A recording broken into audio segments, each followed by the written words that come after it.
very warm welcome. I'm Ruchi Sharma and today we are here at the ABC-Conclave 2023 in Dubai, and I have with me a very special guest, Mr. Jakub, co-founder Bitfold.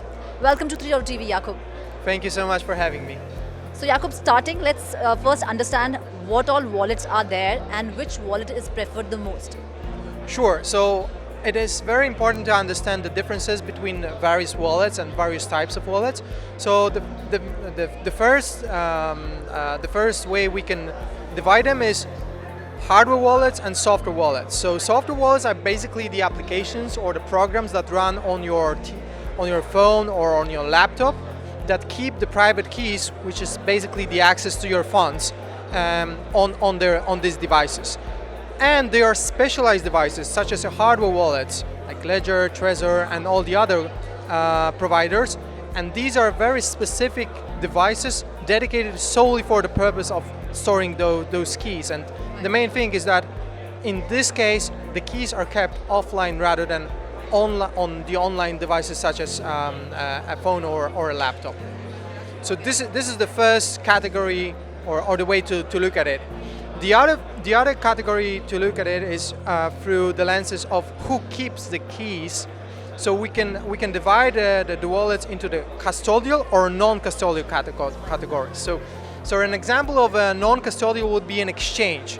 So what we have as a account user or as a user of an exchange is an access to our account, but we don't keep ourselves our funds, therefore our private keys. This is being kept by an institution, like an intermediary, in this case an exchange. Or we can have a fully non-custodial solutions, which are both either software wallets or hardware wallets, because there are software wallets that can also have this non-custodial character to it. So what tips would you give to people who want to create a wallet? How should they go about it, and how should they safeguard their keys? Absolutely. So I think it's incredibly important to understand the basic concept of private keys and what it actually allows you to do once you have it or once you lose it. So basically the private key is a very, very long password that allows for the full access to your funds, meaning whenever someone gets it, your funds can be transferred in a millisecond, right? So it's crucial to actually make sure that these are kept in an extremely secure environment. And for that reason, I would very much encourage everyone to learn about self-custodying and trying to understand how it actually works. And therefore, to do this, I would encourage everyone to learn about dedicated devices, because the general purpose devices such as a phone or a laptop are constantly under various vectors of attacks.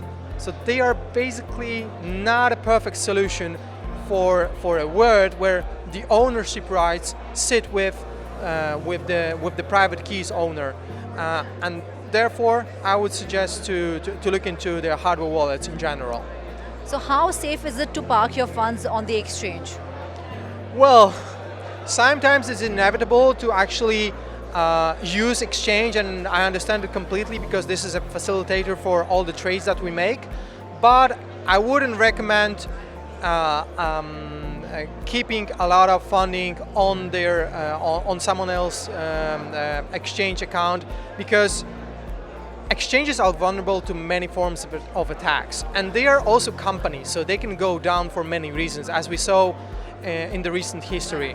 So I would suggest to do the transaction, and as soon as a trade that we wanted to do is completed, to withdraw the funds to your own self-custodied wallet. So sometimes it becomes a little, difficult to decide whether to have a custodial wallet or a non-custodial wallet, because they both have their own, positives and negatives. What would you prefer, and where are the funds most safe and secure, and should the person have the entire control to himself or herself with, custody wallets? Sure. So my approach is very in line with the whole blockchain concept in general. So if you're self-custodying your wallets, you're actually decentralizing the power over the funds. So this is something I would encourage people to do, to actually decentralize the power and to get and to take the responsibility for their own assets. But in order to do so, it's super important to also learn how to self-custody in a secure manner. So, for example, whenever you're about to learn about it and dig deeper into this, learn about different kind of hardware wallets. What are the pluses and the minuses? Decide whether you want to either store only one type of asset, such as Bitcoin, or you want a multi-currency wallet. Also, what I also recommend is to look into the character of the wallet. So, for example, if it's open source, most probably it's been validated or reviewed more thoroughly than a closed source wallet. So according to a report till now in 2023, there have been hacks and rug pulls of $899 million. How can we stop bad actors from entering the space? So I think it's a very tricky question because the bad actors will also try to outpace the security measures that we put in place. But I think we need more education about the security in general, and I would say that there's not too much hacks if you are following the best practices. For example, regarding your exchange accounts, my advice to anyone entering the space would be to set up a dedicated email account for this purpose solely. So don't use your general purpose email that you're using for the communication with, in terms of all the other matters, also for the crypto related things, right? The other thing I would say is also to try and move towards self-custody wallets rather than use some custodial solutions, because usually these are the bigger players that are under threat of bigger hacks, right? But yeah, I would say that those are the good practices that we should focus on. So lastly, your message to the Gen Z who wants to make a career into web space, who are entering the web space, and you want to make nice good living out of this. Well, definitely learn about it. Definitely read about it.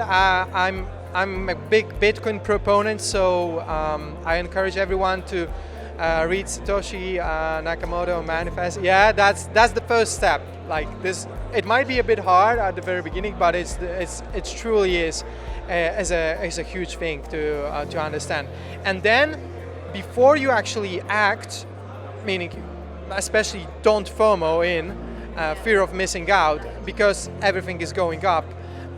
Before you do that, try to understand your strategy for this space. Try to understand also your goals, because it's very easy to get emotional, especially since this market is very early on and it's pretty much volatile.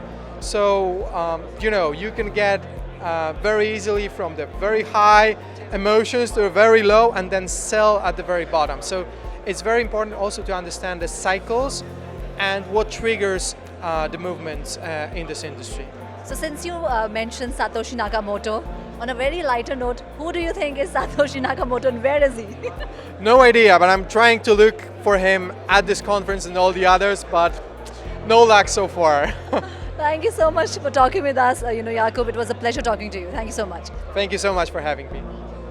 So that's all in this conversation for now. This is me, Ruchi Sharma, signing off. Keep watching 3.0 TV.